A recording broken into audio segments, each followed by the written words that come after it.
Give me 1 second, people. I know I can't hear anyone. You're all muted, but don't worry. I'm going to teach you a secret that we learned yesterday morning in services, Monday morning in services. And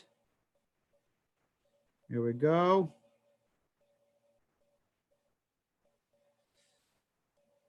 I know I can't There we hear go. anyone. You're all Oh, muted, but don't worry. I'm going to teach you a secret. okay. I was listening to myself. Okay. We are on and we are live. We have 28 plus all the doubles, so we probably have about 35 with us right now. My screen can only fit 25, and then after that, I just went to spotlight view so I can see what I'm looking like. So let me teach you something about Zoom if you're not used to it. We learned this on Monday morning. If you want to speak, instead of unmuting all, which all heck breaks loose, if you hold down your space bar and talk, we will hear you, but when you let go of your space bar, we won't hear you. So if you have a computer, doesn't really work on an iPhone, I don't think, you could say hello. So someone with a computer, press your space bar and say hello. We won't know who. Hello. Hello, Rabbi. Hello. Let go of your space bar. Good. Okay. You are now Zoom experts. Next, if you want to ask me a question and you have the ability to do this, I have the chat. Sorry, Andy, not so you can talk to everyone, but you can chat with me. You can send me a question, whether anonymous or not. And if it's not too insulting, I will read the question out. I won't even have to say who said it and answer that question. So you can send me a chat question that I'll get, but you're not going to be chatting with the whole group because that, yeah, it's very disturbing. Here we go. So what are we going to do today? I'm going to let me look at as many faces as possible. What we're going to do today is 3 things. We're going to start with when I teach God to my students. And this started last week with the college students, which we didn't have a very good turnout, but they were taking finals last week. So no one really thought about that. But then we had a bunch of adults say, I want to do it. So you showed up in mass. So what's going to happen now is I'm going to teach when I teach a student, an adult student, a conversion student about God, the first thing I always say is you can't really teach God. God is a feeling, it's a belief. We could talk about the existence of God, but if your belief in God is the same God you believed in when you were 8 years old, 5 years old, or 12 years old, there's probably something wrong with you. Not that I'm judging you, but I am. And that means that if at 8 years old, you're saying, please God, let me have a bicycle, and yeah, you're probably not saying that at 35, 45, 55, 65. You might have a more adult view of God. There is no one answer that's correct. I'm in rabbi school back how many years ago? A long time ago. Let's just say a long time ago I'm in rabbi school. And I'm in class. And I looked up and I disturbed class a lot. And I said, what if we're wrong? And one of the students are like, what do you mean? You can't say what if we're wrong. I said, what if we're wrong? What if when I die, I will go to heaven, if there's a heaven, and someone else is waiting for me? I don't know, Jesus, Muhammad, Buddha, Brahma, I don't know, someone else. What if we're wrong? And, and the other rabbinical students did not like this question, but that's what I do. And I said, because what we believe is based on faith. We can't prove it. If I could prove the existence of God or that Judaism is the truth, then I would make lots of money and there would be only one God and only one religion. Obviously, God had other thoughts about free will. Therefore, I believe that if our belief is based on faith, we have to be open to the idea that we may be wrong. Even 2 Jews who disagree, which that's happened once in history, 2 Jews who disagree could have different views of God, and one may be right and one may be wrong, or they both may be wrong, or could they both be right? Can God be singular, there is only one God, and plural, Elohim, at the same time? Is God beyond number or gender? That's it. No one has to be right, and no one has a monopoly on truth. So, but the existence of God. So I'm in rabbi school a long time ago, and I'm in rabbi school, and I apply to get into rabbinical school, and I don't get in. So only the 30, 40 people are listening right now. I don't get into rabbinical school right away. They have this big interview, and they say, Alex, do you keep kosher? I'm out of 20 of us in rabbinical school, only 2 of us came into rabbinical school as observant conservative Jews for our whole lives. Me and the other guy from Detroit, who was a Tree of Life, Avi Friedman. The 2 of us out of 20 grew up as observant conservative Jews. The other 18 found it later in life. They were Reform, they were Orthodox, they weren't Jewish, they converted, they were conservative, but they were non-practicing. Only 2 of us. We were the worst 2 in the rabbinical in our class because it's hard to teach an old dog new tricks. So I'm in this interview and they say to me, Alex, do you keep kosher? I say, yes, do I keep kosher? Do you keep Shabbat? Yes. Do you put tefillin on? Yes, I've been doing it since yeshiva. Then they ask me the question, but Alex, why do you keep kosher? Why do I keep kosher? I want to be honest. The other 18 people know when they started to keep kosher because they didn't grow up keeping kosher. They can tell you the day they kept kosher, the reason they kept kosher, why they keep kosher. But then they ask me, why do I keep kosher? And I say, well, I guess because my mom made me. Yeah, right. That's the honest truth. I didn't decide at 2 months old that I'm going to be kosher. My mom made me. They said, Alex, listen, if you're going to become a rabbi and someone's going to come up to you, Rabbi, I'm thinking of keeping kosher. Why do you keep kosher? Your answer can't be because my mom made me. And therefore, they let me into rabbinical school on probation. And for a year, I studied philosophy. And what I did, because normal Jews, unlike the other 18 of my classmates, including my wife, the other 18 of my classmates who studied and decided, for those of us who grew up as observant conservative Jews, most of us did not ask why. We just did. And when it came to God, we didn't really think about God too much. I know my rabbi growing up never mentioned God, never mentioned God in the 80s. He would talk politics. He would say, amen and hallelujah, but he never talked about God. God talk in rabbinical school, in my 6th year of rabbinical school, we started a class called God Talk.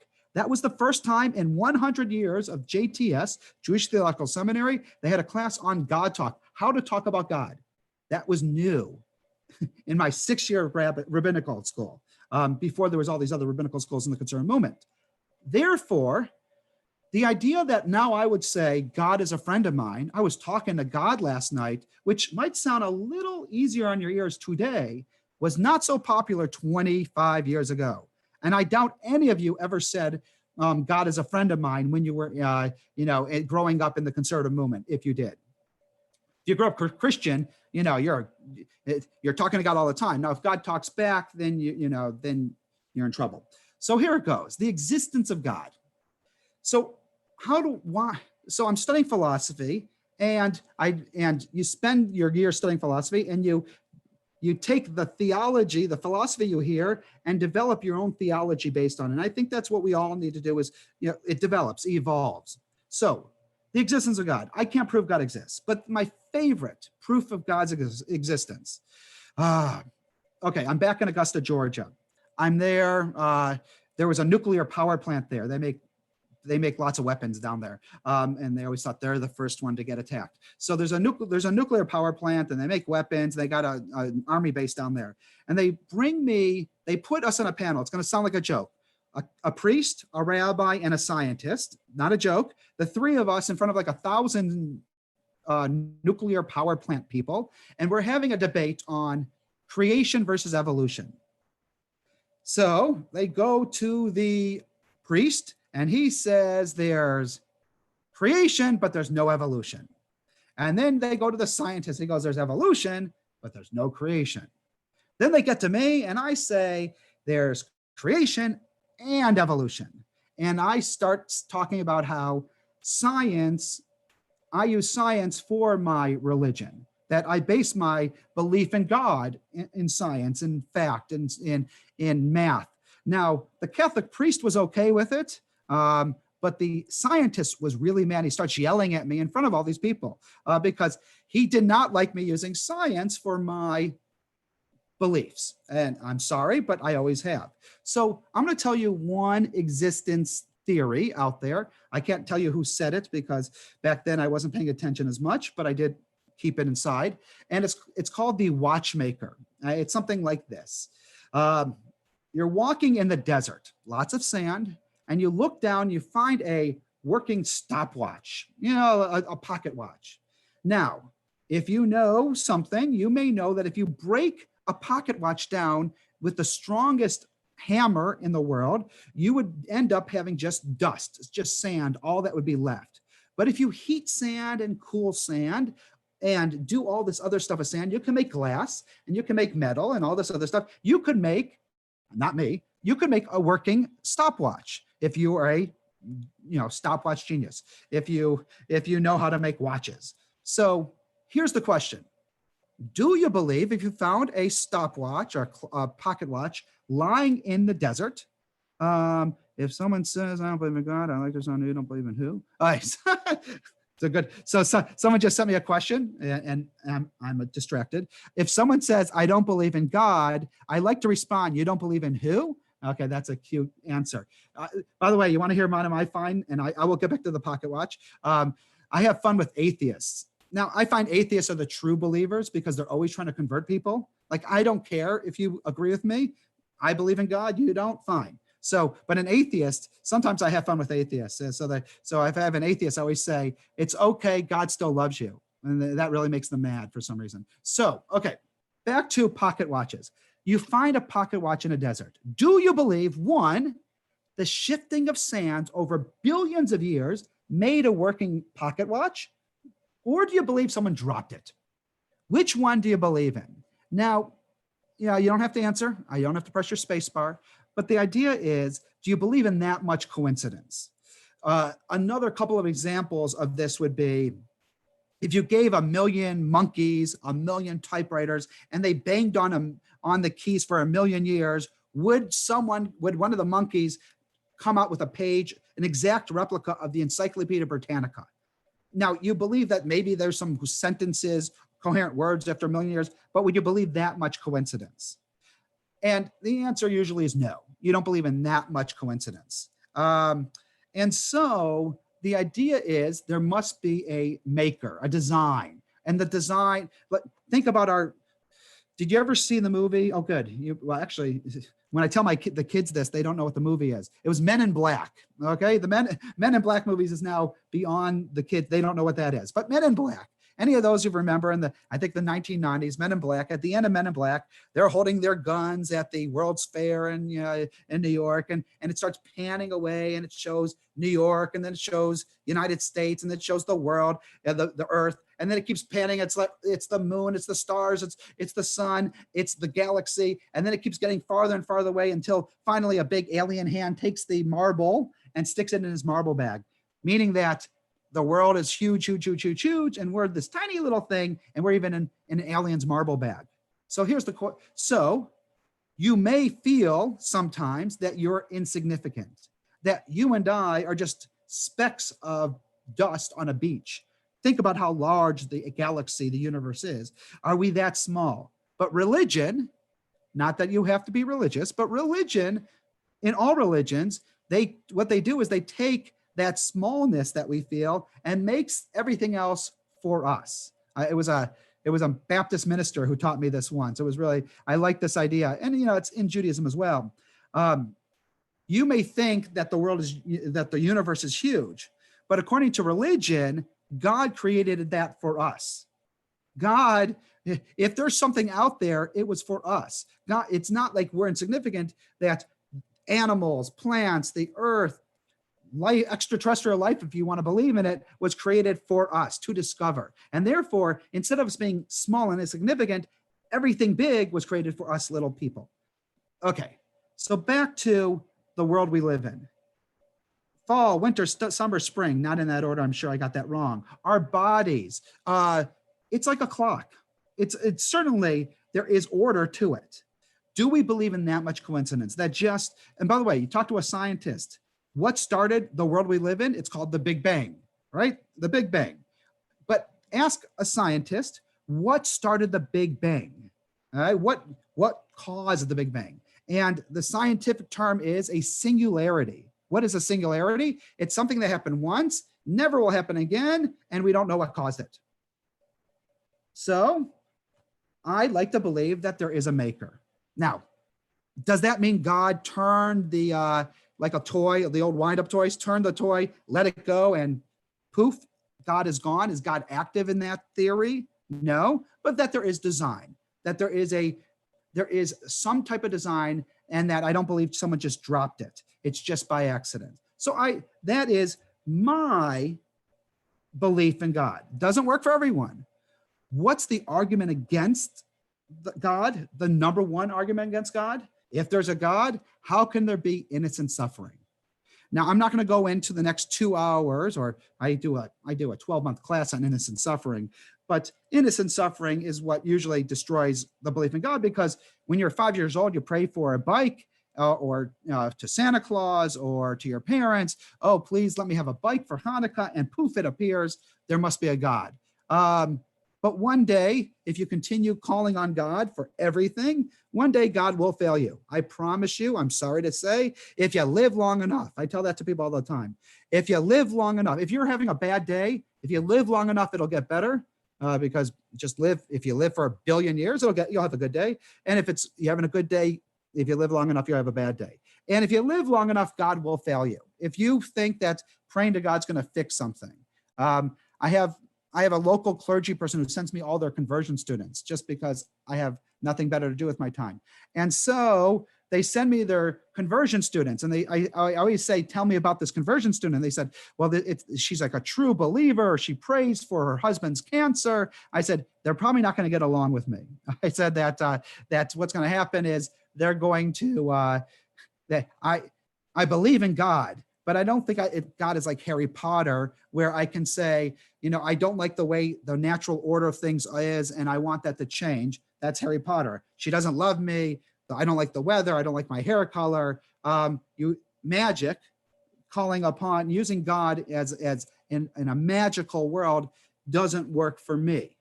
And am I a hypocrite? Of course I am. Yeah. Do I say, God, please help me out of this, or please help this person? Sure. Do I blame God for the bad stuff? I probably, protect God, because I need God to feel God's with me. 9/11, when 9/11 happened, Larry King, if you remember Larry King brought in Harold Kushner when bad things happen to good people. And Larry King brings Harold Kushner on at 9/11. It's nighttime. I don't know if anyone remembers this. And he looks at it. Larry looks at Harold, goes, so Larry, So Harold, do you believe in God now? And Harold says, I need God all the more so today. I see God everywhere. Yeah. So for some people, innocent suffering destroys God.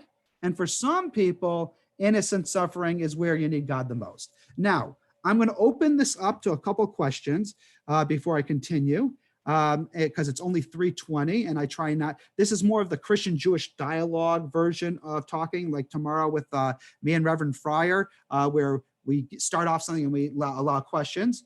Is there a God? And if you want to send me a chat question, you can. You can also press your mute button, your space bar, and ask me a question. Or you can unmute yourself or wave your hands, and hopefully I'll see you. Unfortunately, you're past my screen. So if you're not on my screen, I won't see you waving your hands. And who wants to ask a question? We won't, there are no bad questions. Questions. Anyone to wave? All right. 3. Everyone's being nice. Anyone? 2. We'll talk more about is there a God? 1. Okay, I'm going to talk more. Let me just see on the next page if anyone's waving their hands. Anyone else waving their hands? 3, 2, 1, and a bunch of phones that you can't see. Okay, here we go. So, does God need for us to believe in God? Yeah, we have religions out there who go around trying to teach others that there's a God, right? They have to save their souls in Africa because they don't believe in God. I do not believe. Now you're getting me, so unfortunately you don't have. There are good rabbis out there, but you have me. So I don't believe you need to believe in God to be a good Jew. I think it helps. There are 613 commandments. I was teaching this last week. There are 613 commandments. According to Maimonides, he lists them in positive and negative, and then he lists them in topics. So what's his first commandment in his order? Not chronologically and not the most important, just topically. That's very interesting. That's a good question. All right. So so back to 600. Oh, so 613 commandments. His first one is the believe in God. Jews believe in God. So if someone says to me, I don't believe in God, I said, okay, there's 612 other commandments. I mean, to understand Jews, especially us, I know I'm talking to the preaching to the choir, because most of us kind of grew up the same way. I was talking to Alva recently. I know she's on my other page. I can't see her face, but Alva, you and I were talking about Passover, Purim. And you know, Alva's Purim and my Purim looked exactly the same. There's not a single difference to it. The world has changed quickly, real quick on us, but our Purims look exactly the same. Hers as a child and mine as a child. By the way, my children's Purim looks very different. So back to the 613 commandments, most of us grew up doing the Jew thing, but not really having the whole why we're doing it. We knew how to do Judaism, but not the why. Ask a Jew, why do you have 2 challahs or 2 cups of wine or 2 candles? Why do we do this or that? Most Jews just did. I know I did. I went to Orthodox yeshiva. I'm a son of a cantor. You can see my father's service on the first night if you want. And but I didn't know why I was doing it, just like they asked me in rabbinical school. The idea, it's very hard now because when one of us marries a non-Jewish person who believes but doesn't do, that was always it was like the Jew does but doesn't believe, and the Christian was believing but not doing. It's hard. You know, we didn't. If you're one of the 2, not the 18, a lot of us didn't know why. And so God, we became I really believe it's the Holocaust. If you ask me why I think it's this way, and historically, I think we used to be more spiritual. I think it's coming back now, by the way. We might be lost, but I think the next generation is much more spiritual. But I think we were a much more spiritual people. Then the Holocaust came. You had to ask, where was God in that one? And then we became a ritual religion. Ritual over spiritual, the do, but not the why, because the whys change and I love about Judaism. What I love about Judaism is that we do the same thing that we did, but the whys change. Now, the question I just received was, is the Misha Berach for people? And I think this is a good question about God. Does God listen? Like my God. I don't know about your God, and doesn't mean my God is better than your God. But my version of God, does my version of God listen to prayer? Is the Misha Berach for the ill for people? So I'm standing in the small, I'm standing in the bulk chapel, and we're doing morning minyan. Sam is out of town. This is years ago. Sam's out of town, and he has the list of the Misha Berach list in his pocket somewhere else. So all of a sudden, we get to the Misha Berach, and someone goes, oh my God, we don't have Sam's list. And I look up at the sky and I say, God, add everyone that's in Sam's pocket. And I think that's blasphemous for some people. I understand, because what I'm saying is, why do we say it out loud? Who is the Misha Berach for? If it's, you ever go to Israel? I know not everyone's been to Israel, but I've been there like, I don't know, a lot of times. And you go to the wall and you got to stick the note in the wall. And I always think to myself, I don't do that. I'll explain. You stick a note in the wall, like Santa Claus, like sending your note to the North Pole and thinking that Santa's reading it. To me, does God read the notes in the wall more than the note that is in your pocket that you forget to put in the wall? And what if you don't write it on a piece of paper? Does God not know what's in your head?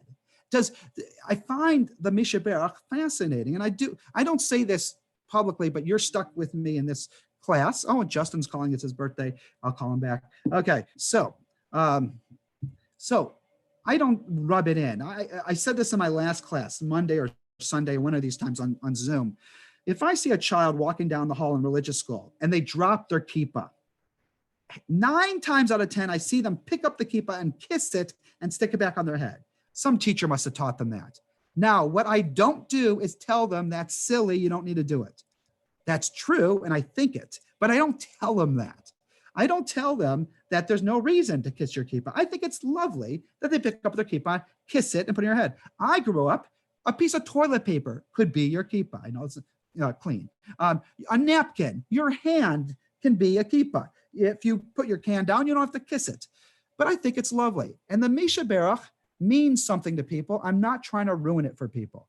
But since you made the mistake of coming on here on a class called Is There God? Is There a God? Then I need to answer you. So why do we say Mishaberach? First of all, who we sing it for? Now, the list that's in Sam's pocket, doesn't God knows who's on the list? If it is for God, then we don't need to say it out loud at all. I can think it, right? Someone in my pictures this morning said that we were missing a name, but God knows that person exists and knows you're praying for them. But I do think it's important. I'll explain why, because the answer is in the question. Is the Mishaberach for people? So another Mishaberach story, and then I'm going to answer that question a little clearer. Person comes to me years and years ago. Don't try to figure out who it was. It was in Georgia. Person comes to me and they're crying. They said, Rabbi, I've been saying the wrong name during Mishaberach. Can happen. Trust me if you do Hebrew, right? I've been saying Shlomo ben Chana, and it's really Shmuel ben Sarah. I don't know. And they're crying. They're like, oh God. And they're getting sicker and sicker. I said, and I'm like, now this is just one-on-one. I'm like, let me get this straight. So you're praying and you're saying the wrong name and you're upset about this. Do you think there's a Shlomo ben Chana who's waking up every day saying, God, I feel great. I don't know why. I'm just getting better and better. And then your poor, Shmuel ben, whatever I said the name was, I made it up, is getting sicker and sicker. Do you really believe that you're like hurting this person? Obviously, God knows who you're praying for, even if you said the name wrong. And again, just because you got the name wrong doesn't mean God doesn't know. I mean, if you got any faith in God, we sometimes treat God like, a child. I have to protect God's image. So the Mishaberach. If I believe God knows who we were praying for, whether we say it or not, then I do believe. Okay, when I got the next question. If we don't believe that the Mishaberach, if I don't believe the Mishaberach makes God save them, then I do believe it's for people. I believe we have the need to say their name, to do something in a powerless moment. We understand right now what it means to be powerless. In a powerless moment, why do people buy so much toilet paper? Right? Because there's nothing else to do. Maybe buying enough toilet paper will save my life. But I think people need to do something, even no matter how crazy it is. And so when you have a sick loved one, you say their name because you want to do something. And by the way, I also think it's for people, because if I hear that name, unfortunately it's in Hebrew, but if I hear it in English, then I know that person's sick. It can be an advertisement. It can say to others, you need to reach out to this person. I do think the Mishaberach is for people. Now, where does God in all this? Rabbi Naomi Levy, my favorite rabbi, I stalk her. Rabbi Naomi Levy wrote a book called To Begin Again. It's kind of like the When Bad Things Happen to Good People for the 90s. And she wrote a book and she talked about how when you do a Mishaberach, you're not praying. I know we're saying we pray for healing, but we can't control that. We pray for strength. Strength is what I'm praying for. I pray for strength. When my loved one is sick, I pray for strength to be able to help them. I pray for strength for them to have strength. Their doctors to have strength. I pray for strength. Naomi Levy says in a class she was teaching once, if I pray for health, one day I'm going to die. It doesn't matter how much I pray. No one's escaped it yet. But if I pray for strength, even on my deathbed, I can have strength. Even that last moment, I can have strength. Praying for strength is what I do when I pray for Mishaberachs and for healing. Refuah Shlema doesn't always mean recovering or prolonging the death. It can also mean a complete healing. Refuah Shlema, shalom, peace is in there, in that perfect peace. So I do believe Mishaberach is for people. I think God knows what we're thinking, whether we say it out loud or not. Next question I got, and I'm going to open it up verbally, just in case. Maybe I made someone mad and you didn't hang up. Let's see. No one hung up yet. Okay.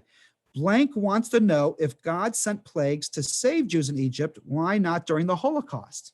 All right. Yeah. Again, you're stuck with me. The Torah, the Bible, the Torah. Do I believe in the Bible, the Torah? And again, I learned this from another, it was actually at Pittsburgh Theological Seminary when we used to get along. At the Pittsburgh Theological Seminary, I took a class, and it was a rabbi, again, it's not a joke, a rabbi and a minister. And it was the minister who I thought had a great answer to this. He said, I believe in the truth of the Torah, but not the facts of the Torah. The truth, not the facts. Do I believe that Adam and Eve are two white people who wore loincloths and spoke English? No, I think they were apes.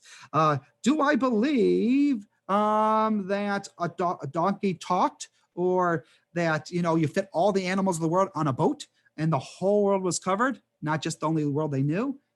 I believe in the truth of the Bible, of the Torah. What does it teach me? What do I learn from it? Every story I can learn something from. And I think there's truth, ultimate divine truth, but I don't have to take an archaeological class and try to find Mount Ararat and find Noah's Ark. I think that's a waste of your time, but God doesn't. So the 10 plagues. The 10 plagues, I just taught this because we just did the 10 plagues in services, even though the holiday's coming. We just did it, not so long ago.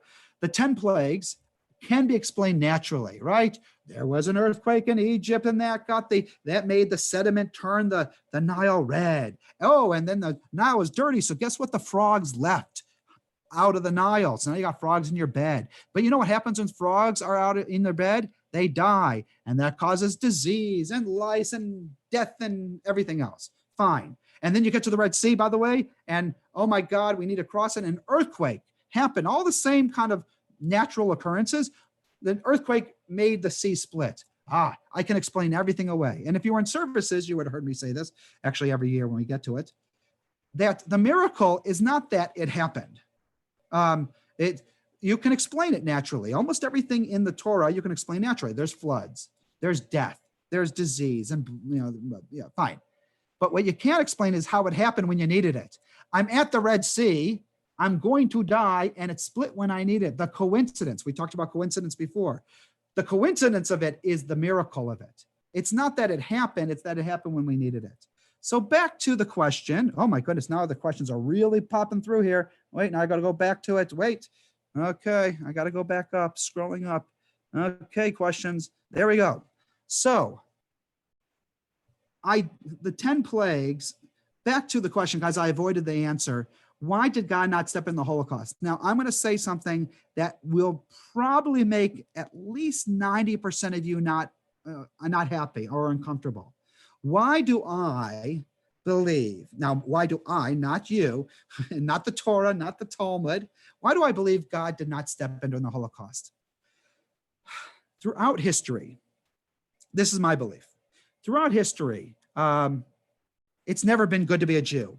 I don't know, whenever someone sold you on the idea that, oh, bad things happen to bad people and good things happen to good people, that's never been true in Jewish history. We've always suffered. From the day we started, we've suffered. There's always been human suffering. The idea that, oh, why is this happening to me? Who sold us that one? That way, why? Because poop happens. That was a high holiday sermon a few years ago. I think I said stuff happens. So back to this question, why did God not step in the Holocaust? Throughout history, whenever it's bad to be a Jew, and it's bad to be a Jew a lot of times, whenever the world is a mess, we pray for the Messiah. Oh, the Messiah. We want the Mashiach now. Back when I was a kid, we're very big in the Messiah, back in my yeshiva. So what is the Messiah? The Messiah is the end of time, right? That God is taking over. Every knee will bend and everyone's going to recognize God. Dead people will come back to life. The end of the world, happiness, heaven on earth, right? Heaven on earth. So God, we always pray for the Messiah when life is really bad. That's kind of historically. Bar Kokhba, rebellion, Holocaust, Spanish Inquisition. Do you know the last time I heard it recently? When Mel Gibson's movie came out, The Passion of the Christ. True story. My wife is in Squirrel Hill getting her furniture reupholstered, because that's where you go. You go to this rabbi-looking guy. He calls himself rabbi. So rabbi in Squirrel Hill, and he does reupholstering your furniture. So she says, I'll pick it up next week. He says, we won't be here next week. So she thought he meant he's closed. She goes, oh, I'll come back the next week. He says, no, the world's going to end next week. Why? Now my wife, she's like me. She'll continue the conversation. So why is the world going to end next week? Oh, because Mel Gibson, Passion of the Christ is coming out next week. Remember that movie? Mel Gibson. We weren't positive he was an anti-Semite yet. That was before he got drunk in front of the cops and they recorded him. All right. So the Passion of the Christ, what did he say? He said, the Passion of the Christ is coming out next week. the Christians are going to go see this movie, come out and go and kill all the Jews. So and the Messiah is coming, and don't worry, the Messiah is coming. The Mashiach is here. Wonderful. She didn't pay cash. She put on credit. Okay, so the Mel Gibson movie came out, the world's still here.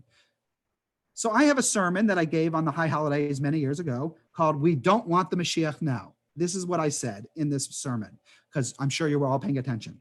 We don't want the Mashiach now. What does "we don't want the Messiah now" mean? And it's about the Holocaust or any of these questions. For God to step in, why did God not step in like the 10 plagues? Great question. For God to step in is, and this is back to Harold Kushner's When Bad Things Happen to Good People. Anyone who read that book, right? You have someone die in the 80s, your rabbi who has no idea how to talk to you, just hands you the book. Here's the book, right? I hand the book like a year later. I never hand it at the time. But, I love that book, but it's not always helpful at the moment. So when bad things happen to good people, one view in that book is, and I'll take this through, God is a parent. Okay, this is a big thing for me in my theology. God is a parent. When I'm a baby, I'm in a crib. My tushy, I need food, my parents feed me. When my tushy needs wiping, my parents wipe me. Change my diaper, pick me up, I cry, whatever. I'm in a crib. My parents are larger than life. They'll live forever. It's the Garden of Eden. We're dumb, we're stupid, but where everything is taken care of and everything is eternal. But then we grow up and we're teenagers. God help you if you have a teenager. So when you're teenagers, your parents still take care of everything for you, but you reject them. I will fix everything for you. And then what does your teenager do? They don't care.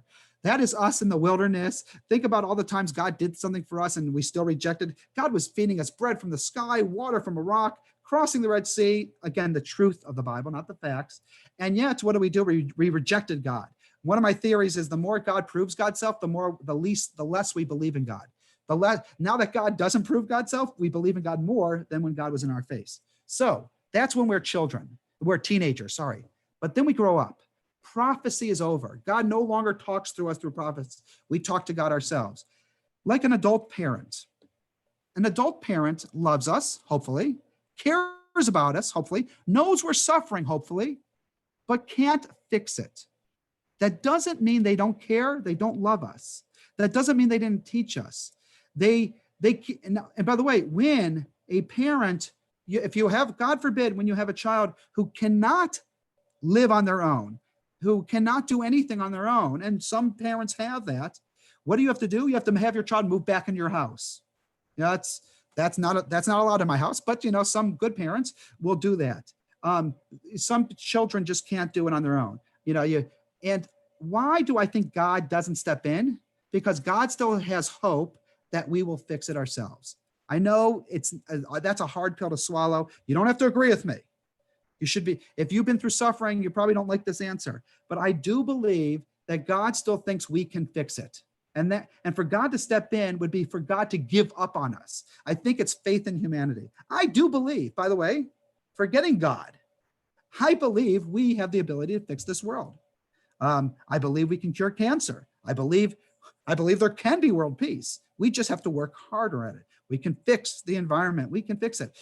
Now, acts of God, weather, we can even blame on humans and say, by what we've done to the world, we've created this extreme weather. We never would have said that in the 80s, that weather is not an act of God, but actually a product of human negligence.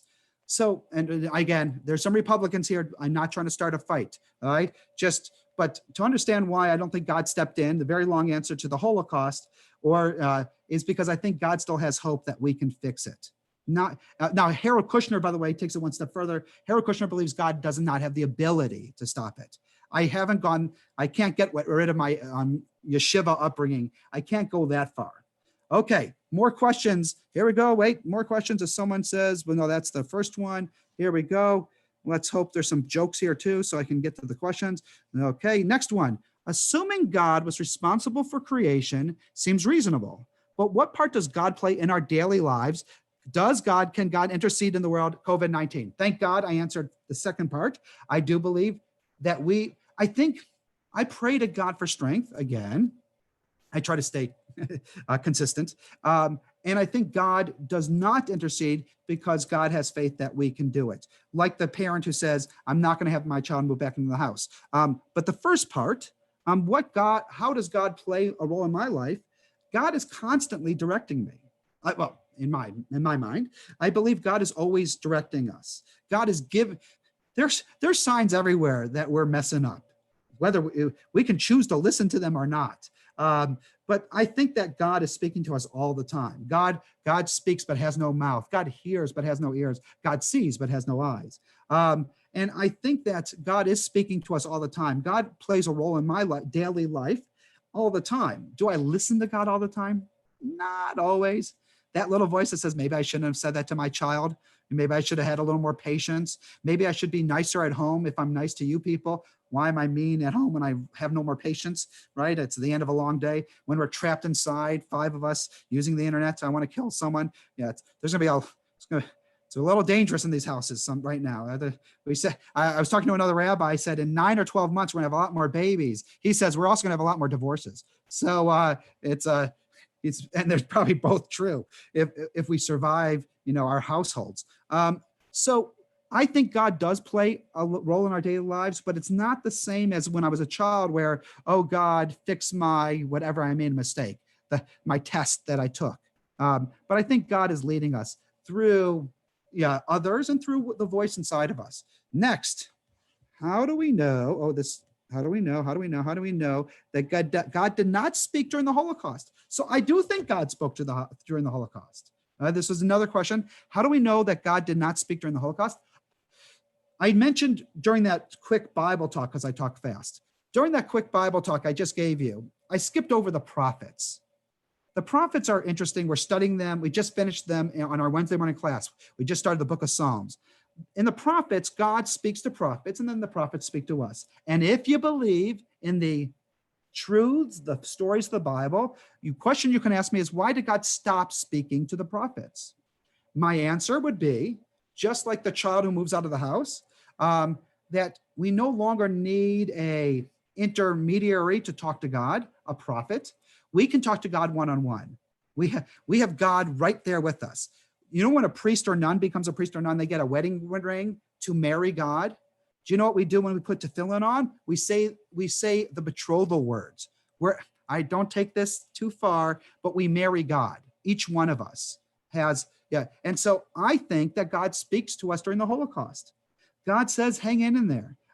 God gives us words, Judaism gives us words to get through the day when we don't have any hope, because the bad times will end. It's, as I said early on in this 44 minutes ago, you live long enough, it'll get better. So I do think God spoke to us in the Holocaust. I think God did guide us in the Holocaust. I don't think God was silent during the Holocaust. I think God was crying along with us. That's a Harold Kushner idea, that when someone gets divorced, others have said it too, when someone gets divorced, God cries. That doesn't mean you shouldn't get divorced. Some divorces are meant to be, it's commanded, but God can still cry with us. Next question. Is it possible God allows, okay, let me read this. I'll read it out loud, even if I disagree with it. Let's say, is it possible God allows tragedies to teach us lessons? At the Holocaust, we needed an incentive to return to our homeland and create the Jewish state. Do we need this pandemic to remind us to reestablish family connections and values? Okay, my job is not to, take apart your theology. I think whatever gets you through the day. I'll tell you 2 stories. One, do you remember the tsunami? I think it was Indonesia. Okay, so the tsunami, I think it was 150,000 or 500. A lot of people died. Hundreds of thousands died. Remember that tsunami? Somewhere else that I've never been to. So that day, I had a class at a Baptist church in wherever it was, down Bower Hill before Chuck E. Cheese. So I'm at this Bower Hill Baptist church, and I'm sitting in a corner waiting for the meeting to begin. And there's like 3 or 4 Baptists talking to each other. And I'm just eavesdropping on their conversation. They don't know who I am. And they're really struggling with this Indonesian tsunami. How did God let this happen? Why did God let this happen? 150,000 people dead. No elephants, but 150,000 people dead. And it was so fascinating to listen to them. Like they're struggling with this. Why? What? God is great. God is all forgiving. Why would God do this? So they went around and then they came up with the answer they all agreed with. They said, we never thought about the Indonesian people until this moment. This was to get us to care more about the Indonesians. Now I'm thinking to myself, there's probably better ways of getting us to care about the Indonesians than killing 150,000 of them. But it was an interesting dilemma they had. I'll tell you another story. I can't see. I have to edit this story because, okay, here it goes. I don't think I can tell this one. Okay, never mind. It's too close to home. It's too many people will know the story. All I can tell you is that some people, I'm going to have to tell the story in a complete strange way. Some people believe that everything has a reason. And that's fine. By the way, that's traditional Judaism. What I am saying is not traditional Judaism. I am here's a surprise if you haven't known me for 18 years. I'm a little far away from traditional Judaism. Traditional Judaism says, Maimonides, let me go to Maimonides. Maimonides says, everything has a reason, but we are humans and that is God. We don't understand what God was thinking, but God has a plan. It's all part of God's plan. The book of Job, Job says, God, why am I suffering? Job really doesn't want to know the reason, but Job says, why am I suffering? And God says, who are you to ask? You're not God. You can't know the way of God. And Maimonides, and that's growing up until Harold Kushner's book, I really think that was the Jewish answer. If I walk outside, get hit by a car, it was my time. How many people have you heard that? Well, what can you do? It was his time, right? It was, it's all part of God's plan. I know a person who goes to study with another rabbi, and the rabbi believes everything is for the good. You ever hear that term? It's all for the good. Even the bad stuff is for the good. What do we say traditionally when someone is dead or dying or gets really bad news? Baruch Dayana Emet, blessed is the true judge. God knows what God's doing. Okay, that works for some people. I don't want to ruin it. So therefore, you do need to say, okay, the Holocaust, without the Holocaust, there's no state of Israel. Without a famous person dying of AIDS, we don't care about AIDS. A nursery school burns down. Oh, now we can have better fire regulations in nursery schools.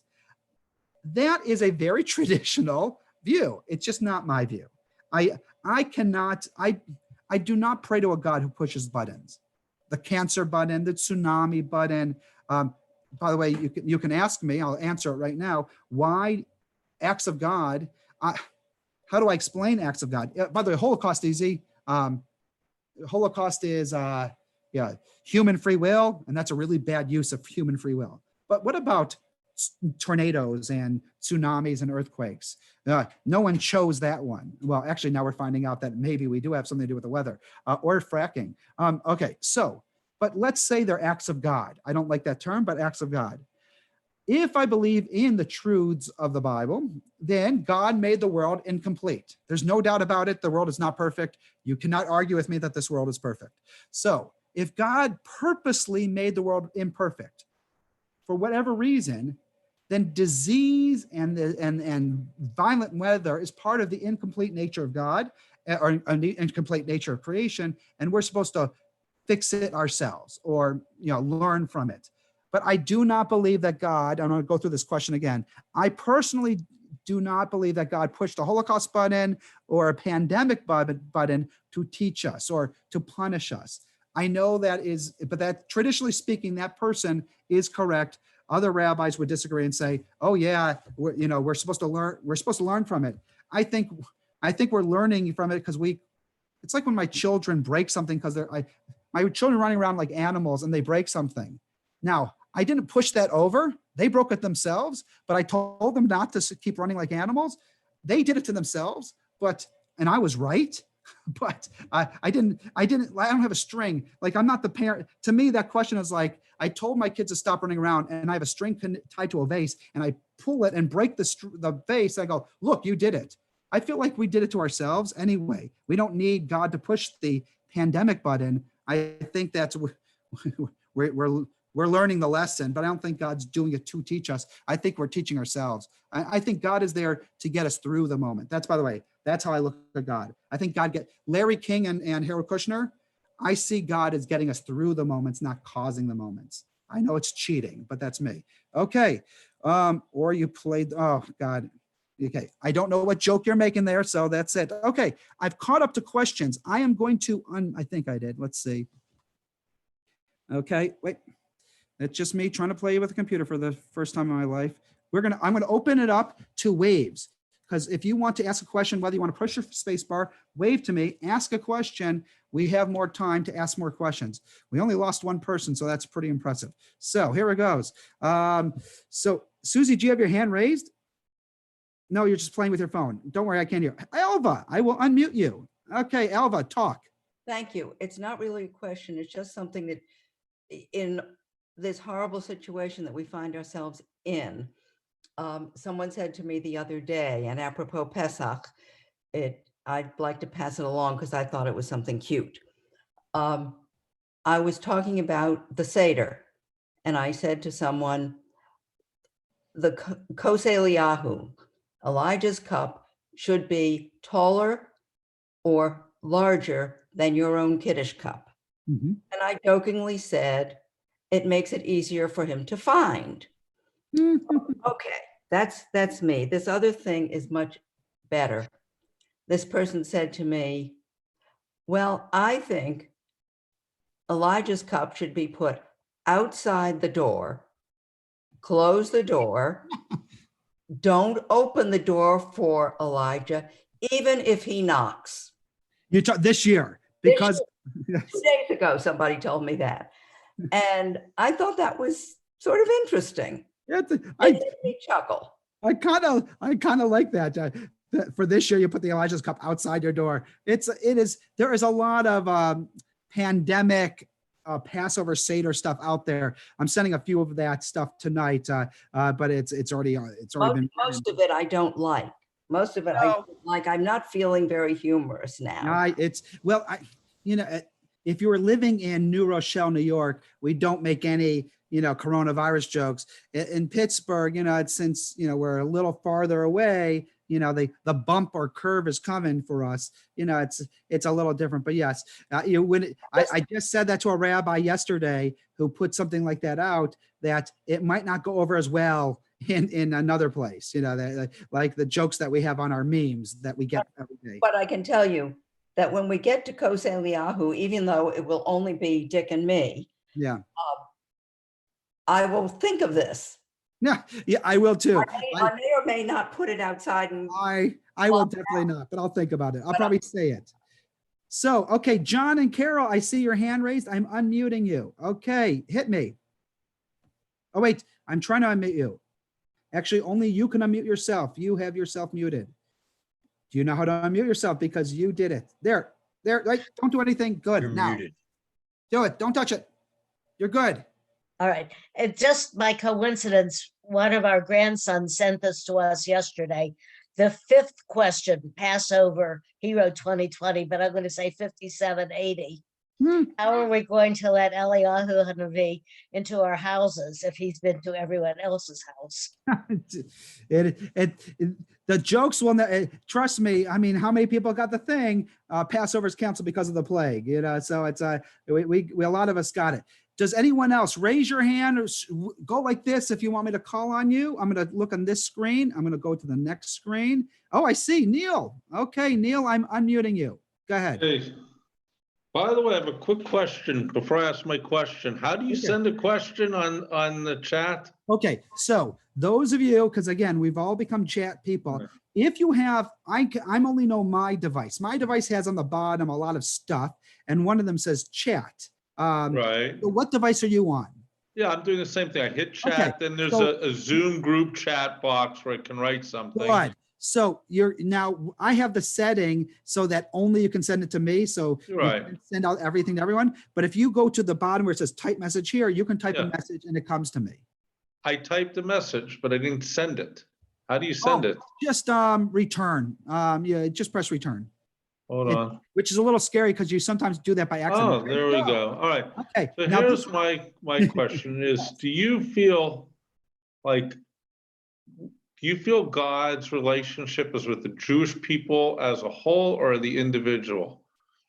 You know, I don't think it's with the Jewish people as a whole. I think it's the individual. I think God is just like the atheist. So the atheist, God is as much the atheist God as the Jewish God, if you worship Satan, God is still your God. You might not follow God and make God happy. So I don't think God is Jewish. Now, I'll tell you another story because that's my job, just to tell stories. I had a kid who was going to Hillel Day School and whatever they call it, the Orthodox Day School, Hillel, in Squirrel Hill. So he didn't do well in public school, so he went to day school there. So he's in this day school class, and this is very Orthodox, right, Hillel? And they had to do a creative writing assignment. So he writes this creative writing assignment, and the topic he gives it to the teacher, who's a rabbi, because they're all rabbis. He gives them the paper, and what was it? God comes down to visit the world, and he eats a cheeseburger. The rabbi was offended by this. You have God eating a cheeseburger. So they call the parents into the office, the principal's office. He gets to the principal call the parents. The parents call me and say, can you talk to our son about, our son wrote a paper that said God ate a cheeseburger. And I thought about it. I said, so what? Does God keep kosher? God is not Jewish. God is God. God gave the Jewish people rules and gave humanity rules, if you believe, what we believe. God does not keep kosher. And therefore, is it a problem if God eats, I mean, boy, they didn't like this answer, but is it a problem if God eats a cheeseburger? I can't eat a cheeseburger, but God can. My babysitter can. My brother-in-law can eat one, and there's no problem with it. By the way, you want to really mess yourself up? Is it a problem with a Reformed Jew eating one? That's not part of the rules either. So back to the Jewish people. I don't think God is the God of the Jewish people as much as God is the God of everyone. And because I'm part of the Jewish people, that's my belief in God. By the way, if I'm part of another people, maybe I think God is exclusively ours. But God is not Jewish, and God is the God of the Jews and the God of the Christians, Satanists, atheists, Buddhists. We just don't believe they believe what we believe. Right? All right. Here's another question I got. Oh, no, you just said it. Okay. So I was going to make you anonymous, Neil, even though you just sent me the question. Okay. Anyone else want to raise their hands? Shake them back and forth. Okay. Let me see. Okay. I'm on page one. Let me look on page 2. Okay. Any other hands raising? Okay. No people. Oh, there's Don's waving. Are you trying to talk to me, Don? Here, Don, you want something? What's the question? What's the question? My question is, do you have any questions? It's Jewish. All right. My Rebbe taught me that. What's that? My Rebbe taught me that. Taught you what? God is Jewish. Oh, God is Jewish. Yes. Well, my Rebbe taught me that too, Don. We didn't go to the same yeshiva, but we could have. My yeshiva was taught by Meir Kahana. He was one of my teachers before he went to prison for being a terrorist and getting assassinated. So we went to some pretty right-wing yeshivas. But yes, in yeshiva, God is Jewish. I mean, it doesn't make any sense to me, but that's me. You don't have to. You don't have to agree with me. I'm only a rabbi. Rabbis are not holy in Judaism and are not. I'm just a teacher. I teach you what I've been taught, and then you through my eyes. So I think there's another rabbi speaking. Oh no, that was yesterday. I'm sure he said different things than I would say. So okay, it's 4:01. I'm in no rush. I did plan for 2 hours. I just didn't know what was going to happen. But because it's on a screen, we find that things don't last as long. In person, we just stay there forever. But on the computer, you can just watch television, unless you're my children. So if there are no other questions, let me give you some schedules. Tonight is Hebrew High School. There's 6 o'clock services. Tomorrow, there's the Christian Jewish Dialogue, which is 2 of us. And he's, yeah. So if you don't like me, you don't like him either. We're very similar, actually, even though he's like half my age. Reverend Fryer from Westminster. He and I do a monthly Christian Jewish dialogue, and we're going to do it online tomorrow. It's in my Sunday email, but it's the two of us. We start a conversation, and then people interact with us. So we're going to be doing that tomorrow at 12, I want to say. And then Thursday night, what's on? Oh, that's the putting the kids to bed. Yeah, unless if you have any grandchildren or children, you want me to put them to bed. I think I'm going to do 7:30 next time. We're doing 7 o'clock this time. So any final questions? By the way, the way I do it is I don't hang up. Bill, okay, wait, Helena, what do you got for me? So what would you say to a child, a teenager who says, I don't believe in God, and you have no proof that God exists? So, Helena, I think I planted you because that was the one story I meant to tell. And I was about to say it, but of course I just keep on going on tangents, which is a very Talmudic thing to do. So I had a kid say just that. This is many years ago before I raised the kids. And one kid, the parents come and they're like, my 18-year-old says there is no God. I don't believe in God. I hate Jewish. I don't like being Jewish, blah, blah, blah. And I said to them, well, that's because they're Jewish. And that's not a joke. Most religions do not allow questioning. We embrace questioning. God gave us the ability to question. I believe that a true ideal Jew questions God. I believe that is a necessity for Judaism, is to question God, to evolve, to struggle with God, like we do with our parents. I think an adult relationship with God is to question, to argue. Back to a child who says there is no God, that can change. Did I believe in God at 13 years old? I'm not so sure. At 31, maybe. At 50, I'm pretty sure there's things I can't explain. As kids get older, they realize they don't know everything. So the way I look at it is, because Judaism we've raised a Jewish child who says, I don't believe in God, we have the freedom to question God. And by the way, I believe God can handle it. I do not believe God needs us to believe in God for God to be there for us. Be a good person without believing in God. Do you know the civil rights movement was filled with atheists? They didn't do it because they thought God was watching and they're going to go to heaven. I need God. Personally, I'm not the nicest guy. You don't know this about me. It's a secret. I'm not the nicest person. If you ask my younger sisters. So I need God because I need to think someone's watching me. I also need a reward and punishment. I need all that. But if you don't believe in God, Don, I see your hand. But if you don't believe in God, and you still have you can't say, well, I'm not Jewish, I can murder someone. I don't believe in the 10 commandments. So I believe that there's nothing wrong with a Jewish child saying, I don't believe in God. I think that, by the way, you still have 612 other commandments to do. And did both of you, did we all believe in God at whatever age, 16, 17, 18, 13? Did you believe in God when you were that age? I doubt it. I know I didn't. Don't worry, Don, I'm calling on you. I see your hand. All right. So so my answer is, it's okay if you don't believe in God. I don't think you can force it. It won't go well. Don't hit them with a ruler. Like my teacher did. Actually, I ran away, never got hit. But I think that it's healthy to question God. I think it's healthy to be good without God, because God is still there for you. I mean, like the joke, God's still there for you. But I do believe that as a Jew, we have to struggle with the belief in God. Do you know what I say to people? I say, I think I believe in God. And they go, you mean you believe in God? I said, no, I only believe in God because I think I believe in God. If I was raised by a different family, I probably don't believe in God, or I don't believe in the Jewish God. So I think it's okay. And I think we raised our kids to do that as well, to struggle. I said, I was very serious when I told that family 18 years ago, the reason your child is rejecting Judaism is because they're Jewish. Because other religions have raised you with this idea that you can't reject, you can't question.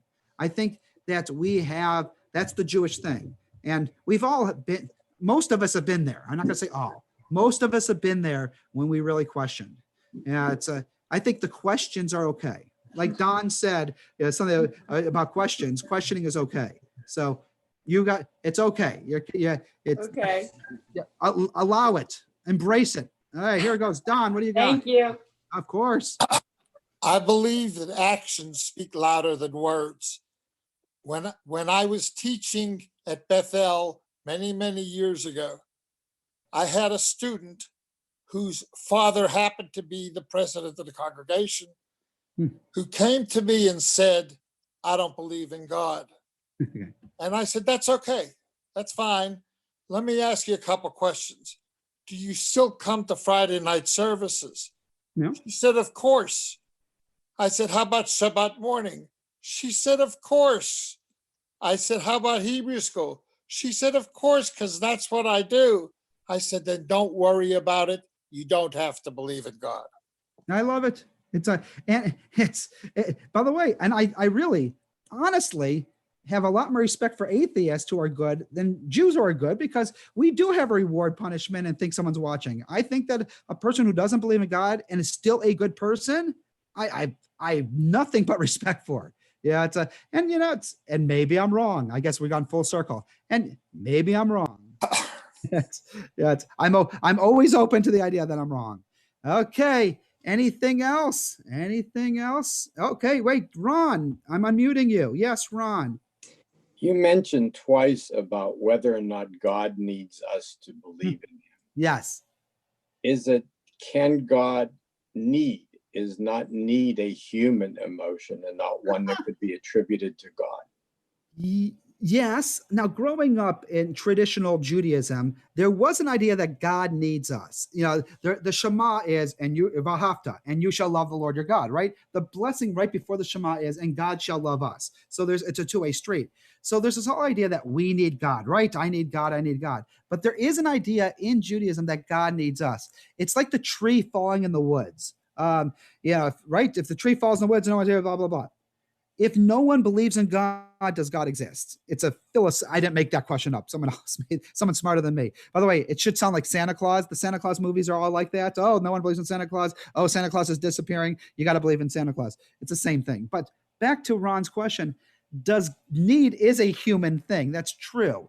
But Judaism usually, like Kabbalah, if you ever study Jewish mysticism, is very into God has will and need, and that God does need us.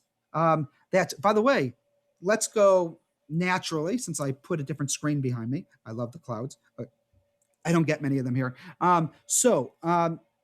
God needs us to fix the world. God and humans are partners in making the world a better place. God has done a lot of the work and left a little of it for us. God does need us to fix this world. And so I do think God needs us, but you're right. I do think that's a very human idea. And that is us anthropomorphizing God, which is something we're supposed to avoid anyway. So Ron, I might use that again. Is need something that we have that God doesn't have? I like that. Can God just be or is? All right. Anyone else's hand flying around here? I'm looking on two different pages. 3, 2, 1. Then I want to wish everyone here a Yasher Koach. Beth. Okay, Beth. Last one, because I don't know. Oh, wait, you're still muted. Let me try to unmute you. No, only you can unmute you. Okay, I'll try it again. There, wait. There you we did go. it. There. I just wanted to suggest to you, given all this conversation, the book Here All Along. Here all along. Okay. Here All Along. It's written by Sarah Hurwitz, who was a speechwriter for Michelle Obama. Yeah. And she talks about what Judaism has to offer and how she did a lot of research and came to some very interesting answers. It is engrossing. It is definitely worth reading. It's thought-provoking. I suggest it to everybody. Here All Along. Beautiful. Well, thank you. Can I ask more questions? Susie. Sorry. I know. I was just Susie? thinking. Yeah, can you hear me? Yep. Okay. In the context of whether one believes in God, how do we approach the challenge of making our religious services more meaningful for someone who doesn't believe in God? since our prayers are laced with God?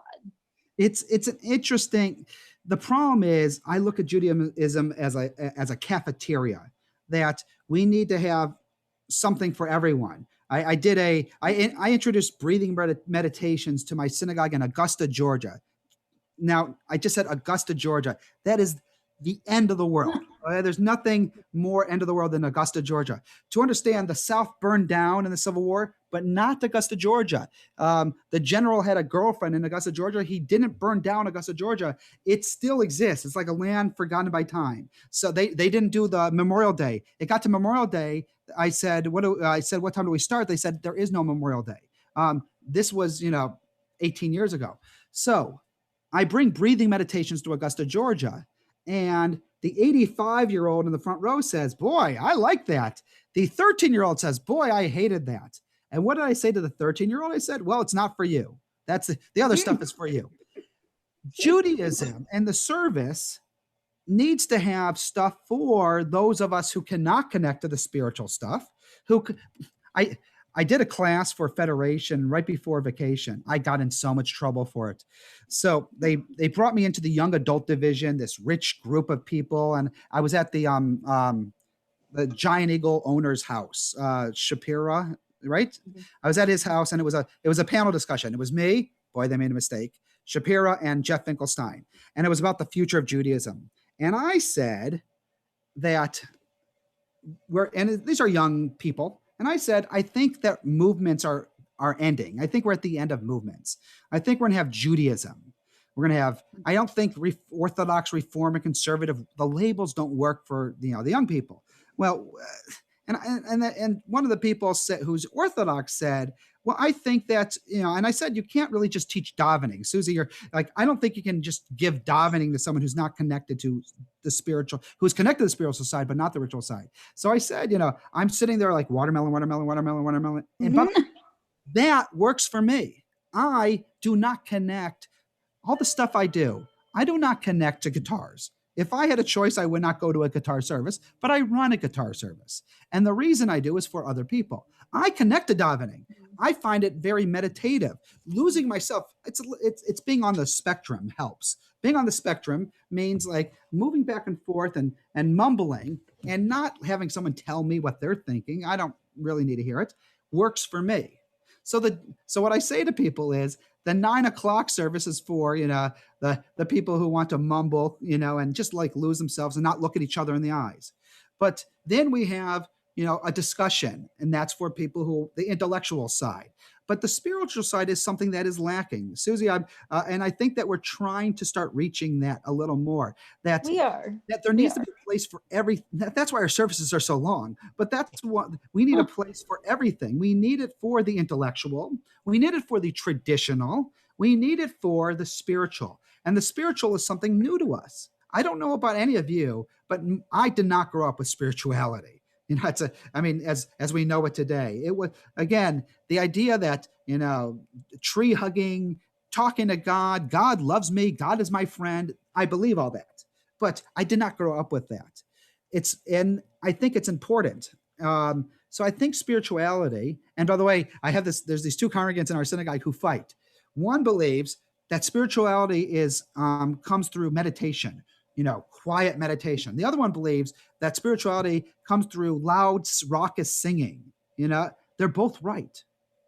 And the two don't get along with each other, right? You ever go to Tzfat in Israel, and you go on Friday night to the Karlbach and the synagogue in Tzfat?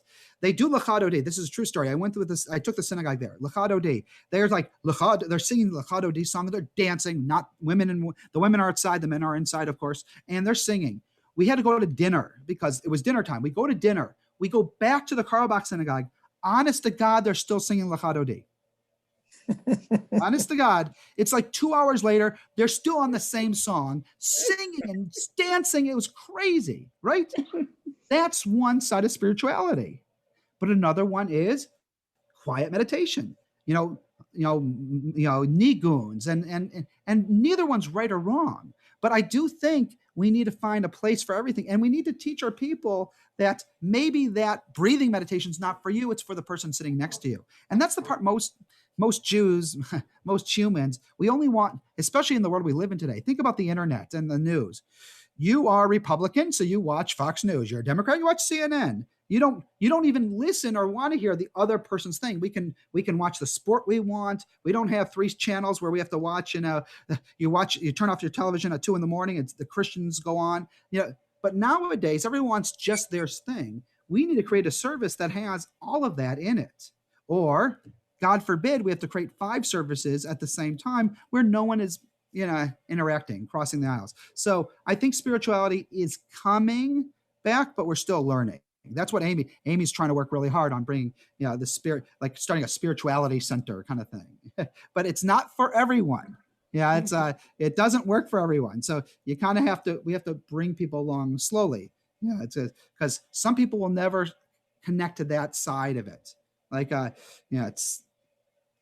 some people, we're all on the spectrum somewhere, and most of us are undiagnosed and have no medication.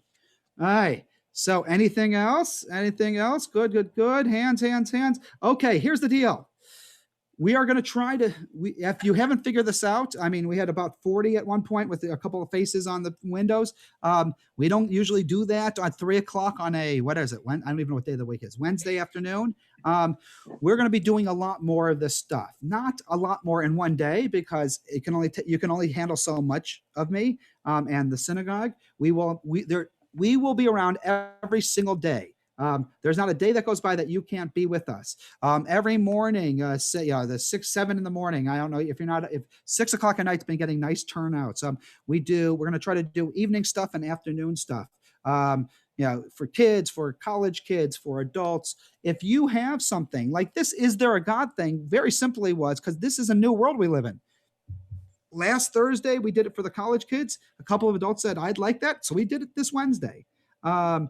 Passover is going to be a mess. I know. You'll see some stuff out today for it, but it's a mess. But we're going nowhere. We'll figure it out. And we're doing Torah yoga for their spiritual people on Friday morning. I hear it's very good, and we're having good turnouts. So we'll figure this stuff out. If we need something, we'll do it. Tonight we do J-Line. We've been getting really good turnouts. At least I was the first one. I missed the last one because of college kids, but the high school kids. People need something, and if you don't need it now, you'll need it in 2 weeks from now. So we'll be here. All right. So what I do at the end of my talks is I let you keep talking if you want to. I don't just turn you off. But I have to go get ready for my next meeting. So you keep talking. I'm gonna stop the recording thingy, and you can talk as much as you want. So thank you. Have a great day, and hang in there. We're going nowhere. I mean, in a good way. All right. Here we go. Here we go. Live.